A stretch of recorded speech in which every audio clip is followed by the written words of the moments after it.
Welcome to the podcast, Food Talks. I'm Dallas Townsend. I will be your host, and I act as the uninformed consumer asking a nutritionist all the questions that you have. Hello, I'm Jordan Townsend. I'm our resident nutritionist here at Naturally You, and I'm here to inform the uninformed consumer, answering and helping to unpack some of your more difficult nutrition questions. Let's just pull it up over here. All right, well, welcome back today. We're going to be talking about the seasonal flu and what you can do to better protect yourself. My thing is with the flu is kind of interesting because it's one of those things that we kind of just have been used to, you know? Like, with all the craziness that's been around coronavirus and the pandemic, we're doing lockdowns, we have to wear masks everywhere now. It's interesting to see the human perspective when we've lived with something long enough, right? I mean, and this even to some degree kind of goes back to the AIDS type thing. When AIDS first happened, my God, people wouldn't even, touch people that were infected. We now know that doesn't matter and you can't get sick from it. Whereas similarly with the flu, I mean, flu pandemics probably go back further than we even have dated history for. But we all know the most recent one was about 100 years ago. So to me, it's kind of interesting just to kind of look at it like that of, oh, okay, you know, once humans, the thing that scares us the most is fear of the unknown. So the more comfortable, the more used to, not that the flu is any less deadly than it's ever been. Now we do have vaccines now. We have a lot more sanitation now. We do the other things that keep people from actually dying from these diseases. But with anything, the longer you're around it, you get kind of numb to it. You're not as fearful of it. And I feel like that's honestly where we'll end up with the corona, just based on how we are with other things, right? AIDS is no less deadly. Well, with some medications and things like that, it can be less deadly. But that's the thing, you don't see the same fear that we had around it. Whereas corona is new. It's actually not that deadly.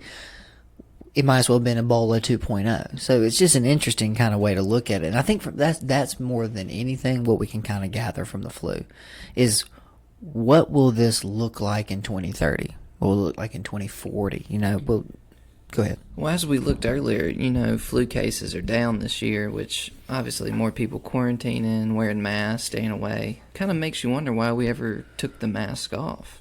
Because they wore them in 1918 for that pandemic when it started, but, I mean, is there just an acceptable number of 50,000 people die a year? It's not really worth me wearing a mask.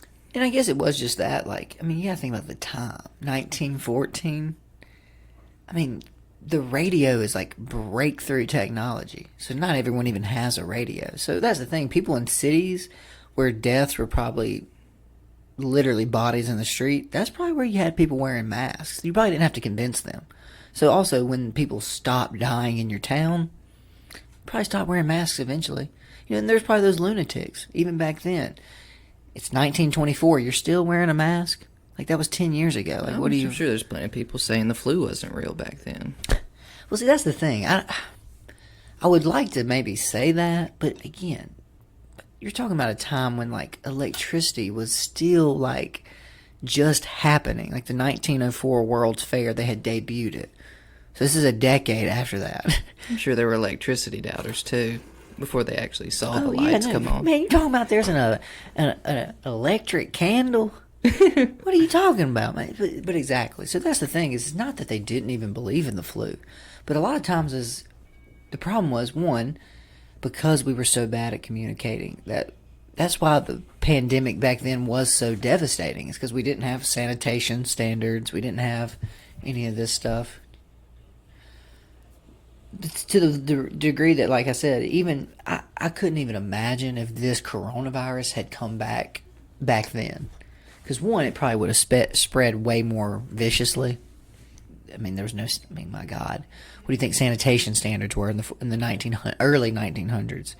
So that's really why a lot of people died of influenza. It was just, if you wanted bacon, there were just pigs in your city.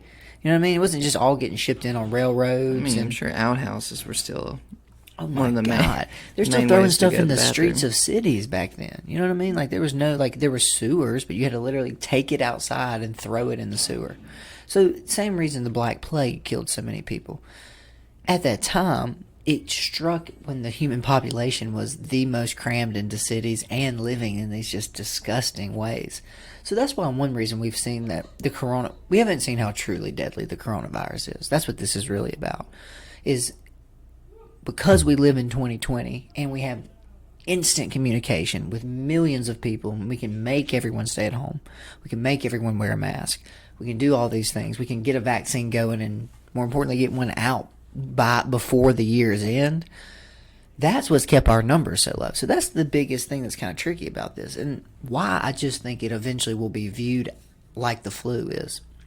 Because eventually, over time, once we understand it, it is just going to be what it is, right? I mean, technically, there's still all types of viruses out there. You're not worried about polio, are you? No, not really. But if I should be, someone let me know. The most frustrating thing, you mentioned it a while ago, was the day and age we live in. You get information almost instantly. People wanted the answer to coronavirus at the end of March. Right. They wanted to know exactly how deadly it was, exactly how much it was going to disrupt their life. They wanted to know the economic impact. It's like, guys, we don't know. That's just not how life works or science works. I mean, you have to compile a database. That's why this rush vaccine, which, not to say it will be deadly and have lasting effects, you just can't say it won't, because scientifically, how can you know the long-term effects of something that they just made for 10 months? Well, as you know, too, there's a reason we have the FDA process of phase 1, phase 2, and phase 3. Well, remember, phase 1 is just give it to animals and see if it makes them sick. Phase 2 is give it to people, see if it makes them sick. Phase 3 is take the drug and take a placebo and give it to people with the disease. So that's the thing, is normally, as we both know, this is an 18-month, 2.5, 3-year process generally. You just said 10 months and they're already given the vaccine. So again, it may be 100% effective. It may have no side effects. But if you're taking this virus before January 1st, 2021, you are in the phase 3 trial. You mean the vaccine? That's what I mean, yeah, exactly. If you're taking that vaccine before 2021, you're in the phase 3 trial still. They're still trying to figure out, again, what is the true effectiveness rate of this? Because we've seen it touted, around 94%?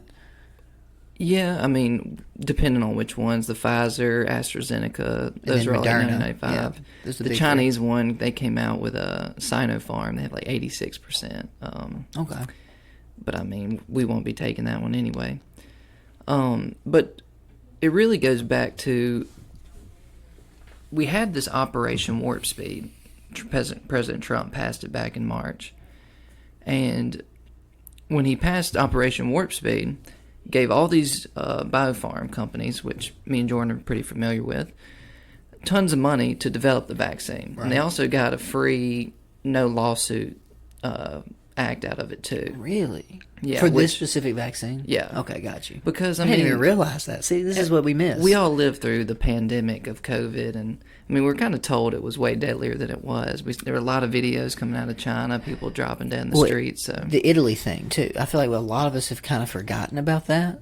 Yeah. That in that time and moment, we were watching Italy, like, descend into chaos, and then they reversed uptrend, and we haven't heard a word since. Yeah, because, I mean, people realized what they need to start doing. They really did pack in the fear, though. Between literally, like, March 1st and, like, April, the end of April. Some people would tell you it's a pandemic. I think it's just human nature overreacting in an information age. Fear of the unknown. Yes. That's what it comes down to more than anything. With them rushing Operation Warp Speed, giving tons of our taxpayer dollars to fund these vaccines, that at this point, they've already promised to buy hundreds of millions of vaccines from these companies. Because they're like, all right, if we're going to rush this out and make it, you got to buy it.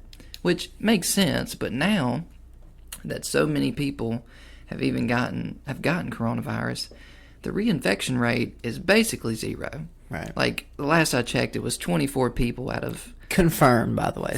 Someone could have easily picked it up again and then been asymptomatic, but yes. But if you pick it up again, you're asymptomatic, like, how really... We said 24. How troubling 24 out of how many? It's like 50 million at the time, but I mean, that's people? Global cases. So extremely low chance you're going to re-get it.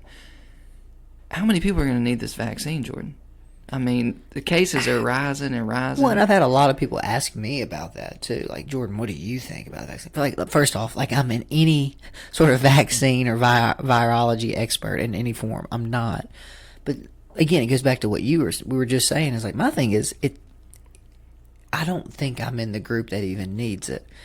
The first thing is the first 100 million doses need to go to people over 65. Right. Like, that's the reason we shut everything down. Or anyone in the actual... Because, again, you've seen the numbers. I wish we could look at it. But, like, under 30, it's like, what is the death rate? Like, legitimately zero. It might be one guy... There's a few cases. ...had coronavirus and he fell out a window. And he was 29. So he died from coronavirus. But otherwise, as you go up, it starts to get into, like, the 5-10%. That's kind of scary. You know what I mean? If it kills 10% of 75-year-olds, that's scary because that can rip through a nursing home, for say. People don't want to really trust science anymore for some reason. They want to be skeptical. Then you don't get a cell phone. Personally, if I was 65 and older, at this point, I would get the vaccine. Just because, like, you can look at the hard data and be like, look, okay, you are at risk. Well, that makes also sense. What are the long-term effects? Well... Guys, I might be around. I might not be around. I might squeeze longer. 10 more out. COVID kills me. So yeah, I don't need to worry about my 30 years down the road. But my thing is this more than anything: when you're in that age group, they've already had the flu shot every year.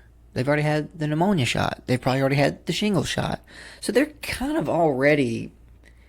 It's going to be a lot harder to talk in a 28-year-old to get this flu shot or to get this vaccine. When my last vaccination was tetanus when I stepped on a nail in 7th grade. This is a good transition into how we'll probably deal with COVID going forward. How many influenza vaccines are there out right now? So this is actually, that's an interesting point you make. Because again, if you even said the flu shot, right, I would have assumed, like you, it's just one flu shot every year, right? We did some digging for y'all. Remember, that's what this podcast is really for. So y'all don't have to go look all this stuff up. Now, of course you can, but we're just doing the easy work for Interesting fact, though, real quick. The COVID one, you have to get it in 2 doses. So all of them?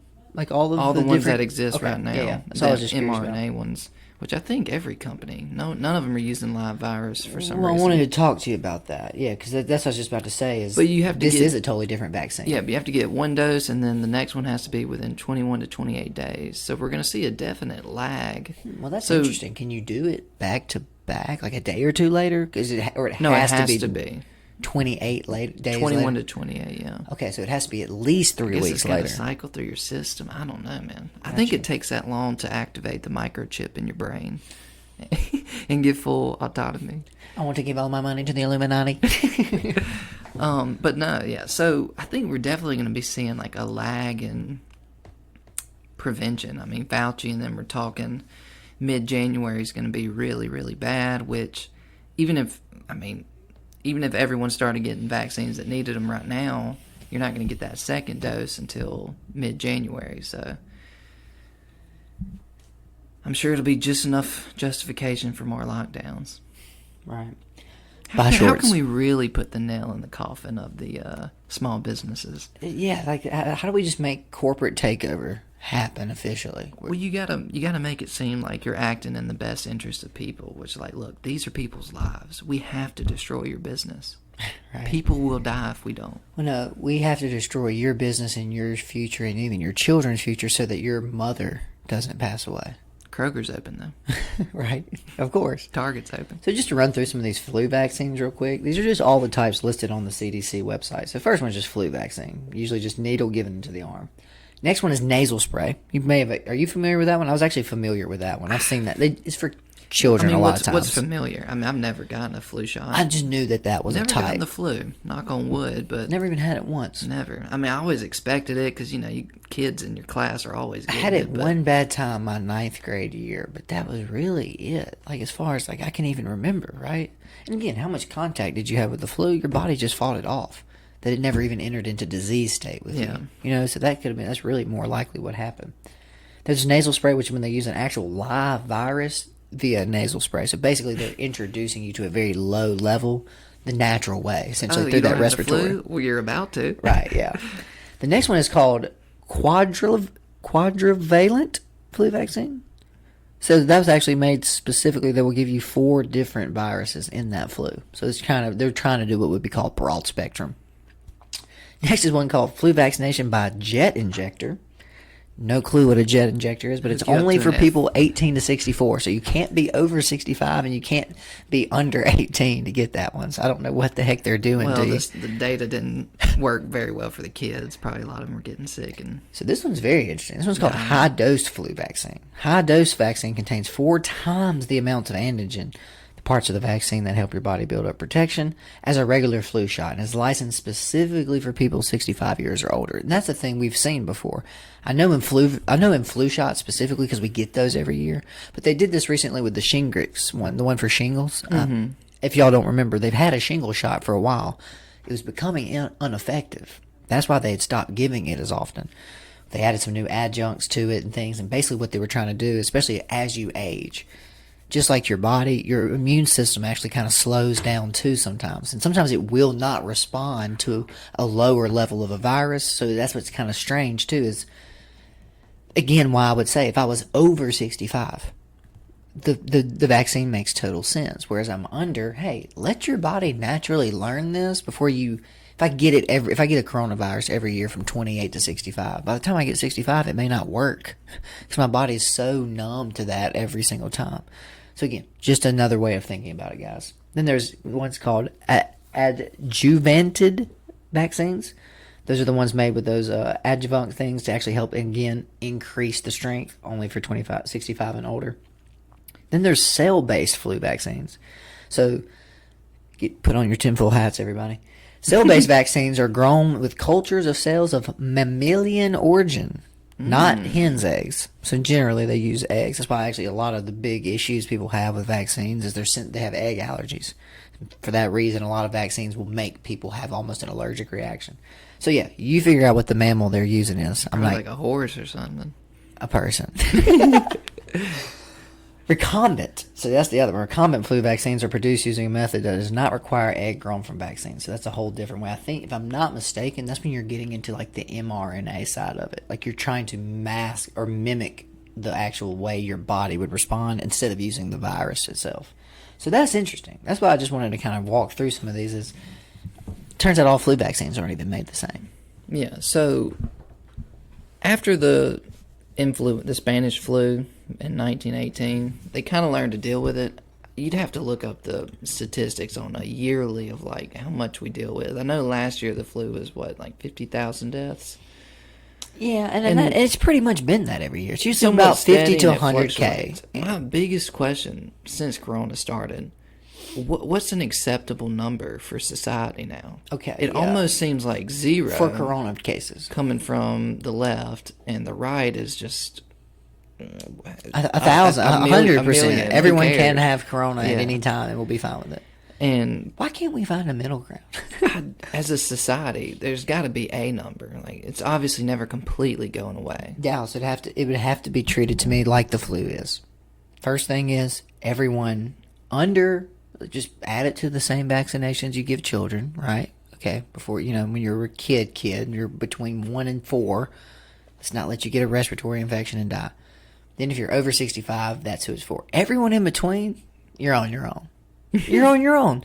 If all those people get their vaccines and we still have some left over, then if you're 52. The thing is, they then got if you're enough 45. vaccines on the way to vaccinate the world if they wanted to. Like, at first, it's going to be limited, but they're going to keep making. I mean, look how many did you just list for the flu? Well, you remember, it's always around. You remember the test? Cow. The test cost like $1,400 at first. Now, Trust Care gives them out like candy. Yeah. So, no, same exact problem. Thank capitalism. This is why you invest in a company that makes Corona tests. You sell when they get their first pop, because long term, 1,000 companies make Corona tests, so there's no money in it. That's why with the vaccine, people are like, oh, we are telling them we're going to buy this vaccine if we don't use it. Yeah, if we're going to make 1 million doses, you better be on the hook. You're on the hook for 1 million doses, because otherwise we just won't make it. So that's what's just so interesting about all this is behind the fear, there's the economy. And there's the way society works. Like you said, like, what is our acceptable limit? Because, again, are we going to just have to get 100% vaccination rate? Probably not likely, right? One, again, the National Guard going to be coming to everybody's house giving you a shot. Because otherwise, I don't think everyone gets it. So like you said, if not everyone gets it, we have to pretty much figure out what are we okay with. Because again, we know people with the coronavirus. We know people that have gotten it and recovered.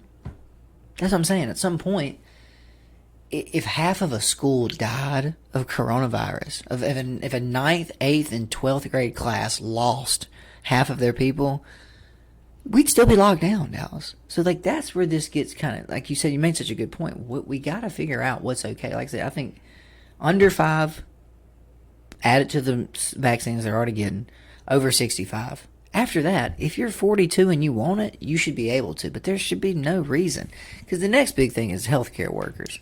The nurses and the physical therapists and all these people are about to get the short end of the stick too. Because just like the flu vaccine, which is mandated by most hospitals, oh, well, we're just adding this to the list. And again, adding the flu virus to that list is fine. Or flu vaccine, we've been doing that since the 70s and 80s. You're mandating a warp speed vaccine to every person who just, I've been a nurse for 22 just years. From the outside looking in, it's just not logical. It's just like a little reckless in terms of science itself. And more importantly, yeah, and that's the thing. Yeah, exactly. My thing is, once we prove that these vaccines have almost no side effects and have almost 100% effective rate, now make the nurses start getting it, make the doctors start getting it. But before then, it'd be the same thing as in any business. If you're working at a restaurant and they come in, they go, look, you have to wear flip-flops now. It's like, well, man, I'm probably could trip. It's like, well, we've done some research. We looked into it. We read one study. Flip-flops actually end up helping people move around more comfortably. It's like, well, yeah, but I can't wear my shoes still. No, not if you want to work here. So that's where this gets really First creepy. day at work, hot oil falls on your feet. And here we are, right? So that's the thing, though, is I don't like when you hold someone's livelihood over their what we would consider personal choice, right? Because that's the thing. A lot of these people, oh, well, they don't have to be a nurse. Okay, they went to nursing school. They spent thousands of dollars in 2, 3, 4 years becoming a nurse. And you're telling them now that a pandemic hit, they need to change their career. So that's the thing. It would just be an interesting thing if architects had to get it and lawyers had to get it. You know what I'm saying? And anyone who met with any client had to get it. Okay, you would see a lot more pushback. But it's the whole thing. If you're not messing with me, I'm not going to speak up about it. Well, I'm not a nurse, Dallas, so I don't really care what happens to nurses. Yeah, I just think we're seeing a lot of the virtue signaling being taken on by large corporations. Like there's one airline out of Australia. Oh, yeah. Qantas or something with a Q. You mentioned this to me. They already put in place that when the vaccine's out, you can't fly on their airline without it. Well, it sounds like a good way to go out of business. Like, read the room, bro. Like, how quickly can we tank our stock? Yes. Like, good God. You're not, like, could you imagine that? I just won't go to Australia. If Greyhound said you cannot take our bus, Greyhound said our margins are already tiny. There's already not enough people using buses. We're not going to let anybody on unless they can prove. Like, where are you going to get that proof, Dallas? Here's my vaccination records. Quantum Airlines. What? Last time I checked as a free citizen, I can just put a credit card down and United will let me fly. So that's where it's getting. That again, read the room. Because, like, this is not Ebola. This does not have 100% kill rate. You see that a lot from the top. They act like we can't see that.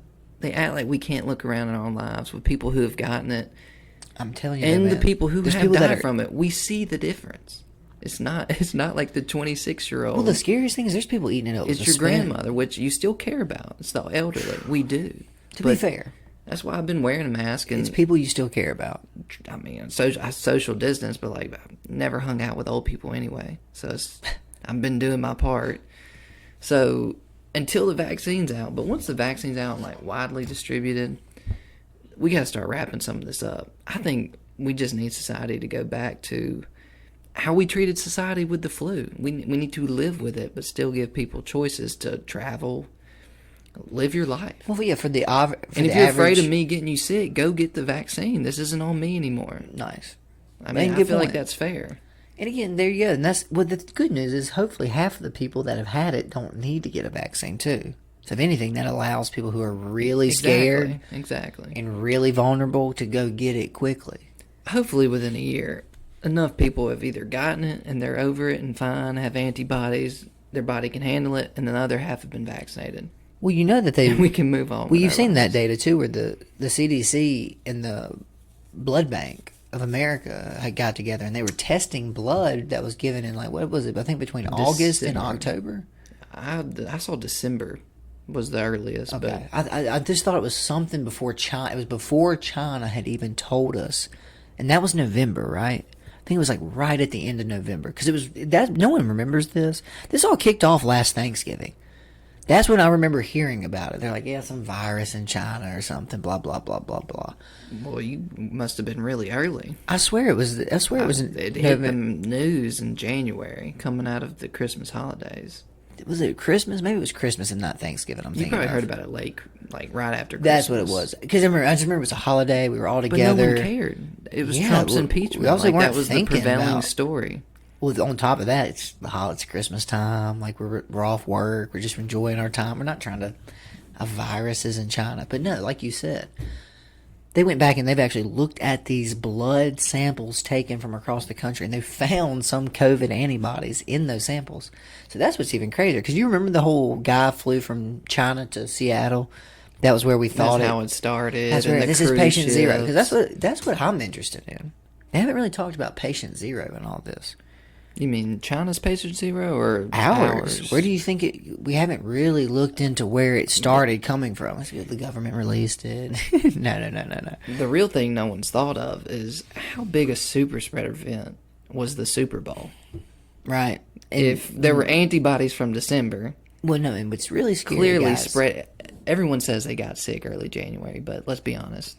Everyone gets sick early January. If you're not healthy, it was just the flu, right. Dallas. It was just could have been flu, could have been corona, whatever. You got sick because you're not keeping yourself anywhere close to healthy. Probably. Yeah, first you had Thanksgiving, December, and New Year's back to back to back.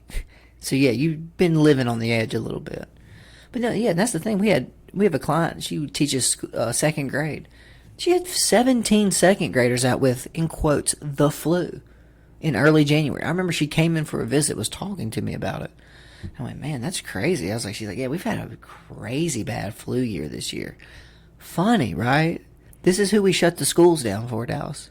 For these kids. But because we couldn't test them, and we couldn't say it's coronavirus, and we couldn't scare their parents, they just went back to school the next week. So, like, that's where this gets really weird. Yeah, I mean, I hate to even, talk this way, because you put people into such boxes when you say Democrats or the left, but, there was a big push to not even open schools this year. Could you imagine these parents, Dallas? I mean, they could say, well, look at the cases rising now. Where were the cases in August and we would have had dead parents or dead kids either way. If they hadn't. It's starting to rise now just because people are getting sick anyway, because it's starting to get cold everywhere. Well, I was about to say... That's what they talked about, too. Remember, the whole thing was, when summertime comes, it's going to burn off the coronavirus and kill it off. Well, these things usually spread a little easier in cold weather than they do heat. Heat completely denatures and kills them, whereas cold doesn't kill them, but it slows them down and preserves them. But yeah, that's all it is that's what I'm saying. It's entered the ethos. So now we have to react to it in a sane way, like you said. Not that you're not allowed to run a business. Yeah, I mean, it's just... At what point do the hospitals get overwhelmed? I feel like I've been reading since midsummer the hospitals are in max capacity. Sure I know we had a March. spike and it chilled, and now we're back spike, but we're even higher than our summer spike. So at what point does the system break? When should we... You see what I'm saying? The hospitals are at max capacity. Well, open some we have more? A friend that's a nurse, and that's what he was saying. He's like, you realize we're always at 80% capacity in the ICU. Always. Why do we not? I was like, so why don't you make a bigger ICU? Money. Well, ICU beds are expensive. Well, so you don't keep 55 ICU beds if you have 5 people in there. In Mississippi specifically, Mike Madison was talking about this. They have a certificate of need laws, so CON. There's only a certain amount of hospitals that can be open in the area because they want to keep their beds filled so they can make money. Physically, right. Yes. And it sounds good in theory, but when a pandemic comes around and we're running out of beds, hell, it's So y'all won't lock You down. legislated out other beds. Yeah, you wouldn't let us open other competition. It's like literally anti-capitalist. It's called antitrust. And a lot of these rules, they were all over the nation, but most of them were taken out in the 80s, I believe. But Mississippi, taken out. Oh, the laws were completely removed. Like certificate of need, that's like monopolistic, but not Mississippi because we love our money. No. Conservatives love crony capitalism. They like when it only supports their people. You say conservative. A conservative will hear that and think you're attacking them. Higher up, elitist conservatives like crony capitalism. How does Mississippi vote? That's all I'm saying. Thomas Dobbs likes crony capitalism. Right. But no, all I'm saying is we're a conservative state. Whereas if you looked across those laws, I'd be very interested to see how many liberal states got rid of them versus how many conservative states kept them. So it's just ironic that Thomas Dobbs and other health officials are crying and concerned about not having enough beds when literally for years it's been on the laws that we couldn't even open other hospitals in the area. So to where now it's crazy. There would be competition. There would be those extra beds. Well, that's for a pandemic, but not. Well, these big the irony, Dallas, is the richer the people get, the more they want government handouts. So they write laws to artificially reduce the amount of beds. Then when they run out of beds, they complain and say, oh, well, we need money to build more beds. It's like, whoa. Just be a good business. How about that? I mean, it's literally, exactly. Like, competition breeds same with better our private quality. prisons, though, right? There's actual contracts that they have. They say, look, the state has to guarantee us that we are at least 500 inmates. So if a Mississippi doesn't arrest enough people, we have to pay for a bed no one's in. So you see how we've now incentivized us just to arrest people and just put them in here for, even if it's 90 days. Hey. I mean, I don't know. That's a whole quarter. UMMC or Baptist or anything. Well, that's state run partially, but it's also partial. But I'm sure there's university as well. Lobbyists and CEOs at the top who have some piece of the pie of where, like, yeah, we need these certificate of need laws, or else we're going to go out of business. Like, maybe don't charge as much and. Oh wait, you mean adapt your business and model. Reduce your staff if you're not as busy, and you could spread. Yeah, but anyway, I just thought that was interesting. And that's all it is, though, is literally, if there's money to be made. So the COVID thing, remember the whole COVID thing was happening? And all of a sudden we had started getting all these COVID deaths? Well, if you check the box, you got a $25,000 check. Mm-hmm. Okay, guys, I'm not even a real business mind. I think I'm going to check the box that gives me $25,000. I don't care what it says. He died of prostate cancer. I'll check the prostate cancer box. So when you see prostate cancer numbers go up, what are you incentivizing? It doesn't make any sense why you would incentivize that. It was, again, this is the problem with law. You write a law with good intention, people enter the fray. Oh, there's a way for us to take advantage of this. Because they're trying to help people with. Well, the irony is we complain about people doing that on welfare, but it happens above us too. That's why middle class really does get the short end of the stick. Because the people above us are cheating the system, and the people below us are cheating the system. We're the only ones just paying our fair share, actually letting the laws guide us. The ones above us tell us to be mad at the ones below us cheating the system. Right. Even though when they cheat the system, they still don't move up that high. Well, the guy on welfare gets $400 a month. That guy up top got $400,000 check one time, and that's his first payment. The corporations got $6 trillion check this last go round. Right. No, when you look at PPO loans, right? Who got the PPO loans? It's like Ruth's Chris Steakhouse. Are you joking? I think Tom Brady. I saw the other day one of Tom's Brady's. God. One of his little companies doing something got a PPP loan. Like, really, bro? Well, where naturally you has to fight tooth and nail just to even get any sort of relief at all. I'll be honest, it wasn't that hard. But the thing is, I mean, the government was just giving out money to everybody. So if anyone who owned a business pre-corona, even if they didn't do much, like if you owned a business and you made a certain amount, the way the law was written, you could get something if you qualified. You just had to have like less than 500 employees and be started before March. By the way. Can we just talk about that? It really should have been if you have under 50. Let's be super honest about this. Yeah, exactly. What small business 50, we'll help you out. Otherwise, we'll write another bill for the big boys. Think about who wrote the law. Who are they trying to get that money to, John? Come on. They're friends. Exactly. This is somehow spun into a political, economic discussion, but that's the other side of this whole virus thing nobody wants to talk about. And why it is actually an issue is because it's not just this thing that will, in quotes, kill you. it's affecting everything else. It's changing our politics. It's changing our economy. It's changing, Dallas, it's changing the way we interact socially. You know what I mean? People look at you now like you're trying to kill them. Like, I could walk up to you with a switchblade if I don't have a mask on. Like, those are not the same thing. I actually enjoy the mask now that it's winter. When summer comes around, we'll be hoping that there's no need for them, but... Simply for the wind resistance? Yeah. And sometimes it's nice to just, I don't know, hide your face. Might become a criminal after this. I'm not sure. But, yeah, I mean, we've spun off a little bit, but it really does all loop together when you're just trying to have a discussion about vaccines and viruses. But, not that you would know this, but what would be the reason that they're not trying to start a coronavirus vaccine with the virus itself like they have with the flu and other... So I'm really glad we got back to this, because I think it's to do with the type of virus it is. If you look up influenza, it doesn't look like a coronavirus. It's not circular. I believe it's rod-shaped, if I'm not completely wrong. So for those types, the way your antibodies attach to those is different. So what they did was, a lot of times too, is live virus vaccines are a lot more difficult. Have to keep live virus alive. You got to somehow, because first off, you got to kill it or weaken it so it doesn't actually make you sick. It's a lot of extra steps. So if you're going warp speed, an mRNA virus, if it will work, is just the fastest way to get to the end. Everyone's afraid of it, but let's just say in 10 years there's no side effects. That's some amazing technology. Yeah. They can manipulate the RNA. Well, no, yeah. How many other disease-preventing things will that breed? I mean, you could be looking at a revolution or a potential horrible disaster. Right. Well, but that technology in general. We have some other mRNA viruses. Do we? Or vaccines. Yeah. I can actually look some of them up. See if you can find some. I thought this was first time they've ever tried this process. And you may be right. It may have been a concept, but they may have been forced into actually use it, like you said. 4 or 5 companies are straight making one of these, not just testing it to see if it's viable. I mean, Moderna was started specifically for mRNA vaccines. They didn't know Corona was going to be their big payday, but somehow Pfizer and AstraZeneca... Wait, Moderna's been around way before mRNA vaccines. Maybe. I'd have to look it up. Sorry, here's CDC. Understanding mRNA COVID-19 vaccines. A new approach to vaccines.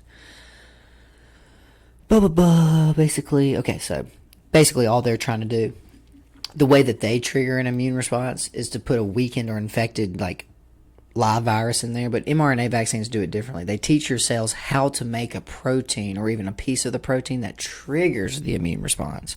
So what they're basically doing is it looks sort of like the coronavirus to the degree that your body... even though it's not fully, you haven't. They got they from what I'm understanding of this, think about like a castle wall, right? So what an mRNA virus is you're just taking the wall, putting that in there. The body thinks, oh, I know when I see a castle wall, there's stuff in there. Yeah, it has to be. So that's what they're doing. So they're basically shortening that whole process, making it easier to store. Isn't quite the microchip I was promised, but. The government will not have privy to your thoughts. It's just, it's just protein. It's actual cellular stuff. What was I going to say? Oh, yeah. They're out of UK.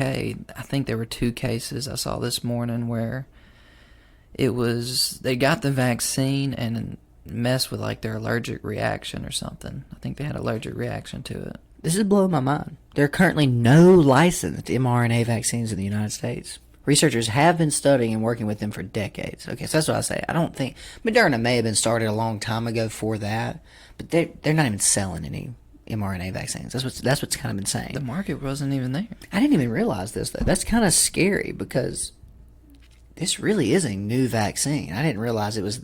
I was mistaken. I thought there had been some on some level. I'm just trying to. I mean, it really could bode well over the next decade. You either being a revolutionary technology or being an actual disaster. If we do see any long-term effects, first, people's trust in the healthcare system is going to be shattered, and that's not good as a society. Not already, though. But that's not good for society. I know that you want to be skeptic, and I know you don't want to trust your government.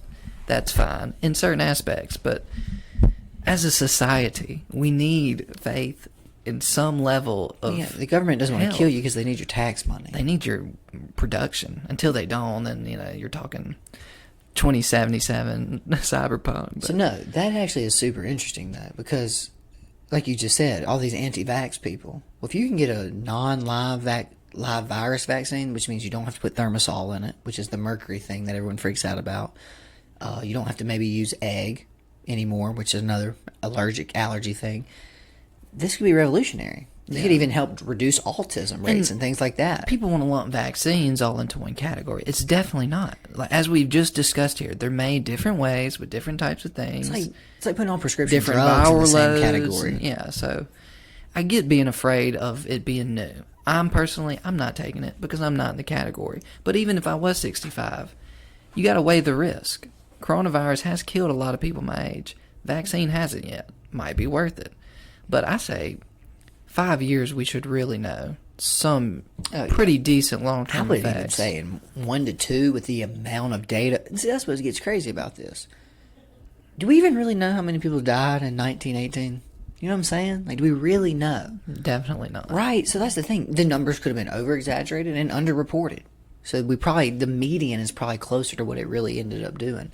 Whereas nowadays, my God, we can take, day by day, week by week, month by month. Well, someone would tell you even today, earlier stats. with the way they record it, well, they had pancreatitis, but they marked it as COVID death. So even today, it's hard to tell, but... I'm just saying, I was just going to say infection rates. You know what I mean? You can keep every month for the entire state of Mississippi, you can take tests and just see, okay, well, the vaccine came out. Every month since the vaccine's been out, we've had a 10% drop to where it's now been steadily under 1% even infected at all. So I don't know.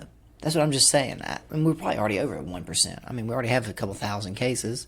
I just don't know what the media is going to do if they don't have something to talk about. Who listens to the media? That's what I can't figure out. Well, even if you're listening to this podcast, stop watching the news. There's still the prevailing thought, whether you want them to be or not. I don't know how you change that, but they're always there with their opinions. The problem is most of the people probably listening to this podcast don't know where else to get their news other than just to turn on Channel 3, right? Like I was at SK's house the other day, and her dad and them were just watching the local Channel 3 news at 5:30, and I was sitting there just thinking, what is this information?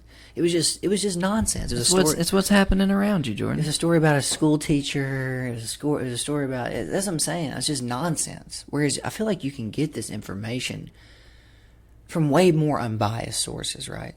Because that's the thing is you got to remember, even every single person is trying to sell you something. That's why they have ads in between their programming. So that's the thing is, not even the CDC. You don't have to go to the CDC's website, but you can find out. People don't know about Philip DeFranco, right? This isn't a sponsor for him, but he's an relatively unbiased source, but his content's on YouTube. Definitely left-leaning, but he started in 2009, just a guy on YouTube. Right. And turned it into a pretty solid And I only say that base. because most people listening to this podcast wouldn't be like, what do you want me to go watch a YouTube video for my information, Jordan? I need Tom Brokaw to come and tell me. But no, Tom Brokaw is just as equally as reliable as Phil, because Phil's going into the same data sets of this is what's being reported. Do we even need to decide if this is true or not? And that's really where this all gets scary, is this whole fake news thing we're getting into. Like you said, some people don't think the coronavirus is real, Dallas. What do we do with those people? I just don't know why you would think it's not. Viruses exist. It's not like this is the first virus ever. If this was the first time a virus had ever existed, I'd be like, you know what, the concept, maybe. you're saying, right? Like, if they were trying to explain it to us, like this secret DNA packet, exactly. Then is I'd be like, hijacking it's your not cells, real. bro. But Stop, right? People have gotten it that I know personally, and I haven't gotten it, but that's still not going to convince me it's not real. That just takes a lot, man. It takes more at this point to believe it's not than to believe it is. I don't want to work that hard. It's you said it. That's it. I don't even. My brain doesn't even want to work hard enough to whatever narrative you would have to craft into what they think the government's really doing. Right? You know what I'm saying? You're getting into all this, like you're going down too many rabbit holes. Whereas we know, again, if you can't smell or taste anything, that's not the flu. That's not something. This goes back to earlier, which everyone wants to speak with such authority all the time. Like that, it was just reported. Like when Fauci said don't wear masks, well, he said don't wear masks, so we must not ever need them. He said that because Didn't want to run on masks. we didn't want to run on masks, and it wasn't the right thing to do. But that doesn't mean the masks don't help at all. Right. I mean, put on a mask and try to blow out a candle. There's some physical science to it. Now, if you pull your mask down for 5 seconds, that may negate the entire time you were wearing it, but that doesn't mean they don't work. I mean, there's seatbelts, Dallas. Exactly. If you crash the car bad enough, you're still going to die. But to never wear it because someone died wearing a seatbelt is dumb. But I was going to say, going back to when all this started, people were comparing it to the flu. And, I mean, you bring that up, everyone, social media would attack you because it was early. Which, you know, to compare it to the flu, it's not eggs and eggs. It's not eggs and it's apples and oranges. Well, some people were on the other side of that. Of it is just the flu. It's no different at all. We don't even need to be worried. But you can say that because the numbers had just started going up. Right. And then when they cross, you kind of look dumb. Again, Because you it- spoke too soon. It's okay. But not that it won't be treated like the flu in the future. You see what I'm saying? Right. At the start, hey, there's only 10,000 cases. This isn't worse than the flu. We're at 100,000 cases. Okay, well, it just crossed over the flu, so it's still not as bad. But Then we're at 200,000. you got to think, we didn't have any medicines. We didn't know how to treat it. We didn't know what to treat it with. We didn't have We any. didn't even know how it spread. Exactly. All that at the start. So to say it's just like the flu at the beginning is dumb. Maybe in a year, and the numbers level out, we have 50,000 a year. It's like, see, I told you it was just like the flu. Yes, you're correct. But in the moment, you're not correct. You see what I'm saying? Like, Exactly. everything's timing, and no one wants to look at it that way. And They I want to think- be right that minute about just everything. And that's human nature, though, right? Our brains like to think it feels good to feel right. Or like, I know something you don't, or let me explain. Well, if it's this just to like you. the flu, then we can get back to our lives. Well, and you said it, though. You hit the nail on the head. We're going to have to treat it like the flu. It's not deadly enough to treat it any differently, and it's not going anywhere. Yeah, man. So we have to weigh both of those sides. Okay, kind of stuck with it, not super deadly unless you're in a very niche group. Okay, guys, do we destroy every small business for those reasons? Yes. Until this point, we've said no, right? We've gone out during flu season, right? No, I want to go back and look at those Black Friday videos of people breaking down Walmarts when it was flu season. Like what? No one even cared. I mean, if you think about it, and I'm not for this, why should we ever take the mask off? Like, that's really going to be the narrative when flu cases start going back up and COVID, even with vaccines and everything. Look at Asia. Well, look, flu cases were so low when everyone wore masks. Like, Well, if you look at China, they do that already. Like they're like kind of ingrained in them to just wear masks. Tate Reeves, and I quote, Mississippi will never be China. Issues a mandate for masks. A month after that, issues a mask mandate. Tater- You see what happens when you Tater speak tot. too soon? I know you're a leader, and you're trying to project confidence. Trump did that a lot, False too. authority. Exactly. Like, but just speak with some, like, rationale. Some nuance. Yes. Guys, Play both I sides. don't want us to be like communist China, but short term, we may need to ramp up our That sounds actions. so much better. Mississippi will never be China. Puts in a mask mandate a month later. Yeah, and that's the thing. Why does no one ever have Puts to... in lockdowns, Why do we never too. have to eat crow for that? That's what's really wrong with our political system. When Lindsey Graham says, use my words against me, and then we don't use his words against him. Right. Guys, That was... we're not going to get a better chance to do that than right here when he tells us that. Drop us a like if you think we should start a political commentary. We try to be rational. Not always. I mean, we lean. And look, we're young. We're young, guys. We're 25 and we're 28. I know we're not as old as most of the I people feel like listening we can to at this. least see it for what it is. Again, we're just trying to give y'all the opinion of people from our point of view. We know that, again, people who are in their 30s, 40s, 50s have kids, have their own careers. They have their own view, too. So that's the thing. I don't want to invalidate anybody. If anything, I want to make you think. Jordan's not right, doesn't have all the answers. I just want to, again, present some different thoughts to you, some different points of view of, hey, someone who's going to have to live with this the rest of his life. 'Cause you know what I mean? If you're 55, this is not something you're going to deal with for much longer. I got to think about kids one day in a post coronavirus world, right? What moving around? Where am I going to live? Certain states probably don't want me to come anymore. You know what I mean? Like, do I really move to California? Before coronavirus, maybe. After, almost no chance. No one wants to live there. People are fleeing like rats on a sinking ship. So no, that's what I want people to think about. This has so much more to do with than just public health. It's changed the economy. It's changed our social dynamics. I mean, guys, seriously, we had people not see their family for the first time in their entire lives on Thanksgiving. They're trying to get you to avoid Christmas, but I mean, let's be honest. If you're avoiding it in Mississippi, it's because you probably are at a health risk. Talked to a client yesterday. He said his clients, and he deals with older people, said they literally have locked their houses down. You know, it used to be the left on, like, Twitter with cancel culture and shaming people for this and that, but, like, it's switched into that now of, like, people will shame you for going to Christmas and for not having Christmas. Let me just make my own damn decision. Let me live my... If I don't want to go to Christmas, let that be my choice. Oh, we're not going because Fauci told... Like, who cares? What if I want to? How does that affect you? I get it. We just got to get... That's my grandmother, we too. We got to get a vaccine widely available. That will be the ultimate cop-out of, like, all of a sudden... Because I get it. If I'm sick with it and I go out and I give someone else, that's a bad thing. You should wear a mask if you could potentially give it to someone else if you didn't know you had it. Right. I get it. But when a vaccine's out... that excuse goes out the door. And if it doesn't, then we need to do something about it, because if a vaccine's out, there's no reason we can't go back to air quotes, normal society. But what's normal anymore? And that's the thing, to really just help wrap all this up, is we eventually have to. If you've noticed anything about humans, case in point, something like 9/11. That was a long time ago. People don't really... We've kind of moved on, haven't we? Not that... we're not still people who want to kill us, not that there's not still repercussions from that, but we've kind of moved on. And the exact same thing will happen with this, Dallas. In 5, 10, 15, 20, it will again, there will be kids who go, yeah, I was born in 2020. I don't even remember a life before coronavirus and masks. So that to them, it won't be that big a deal. Yeah, you take your vaccine when you're a kid, it's in your schedule. Whatever. Move on. What are you talking about? We stopped going to actual class a long time ago.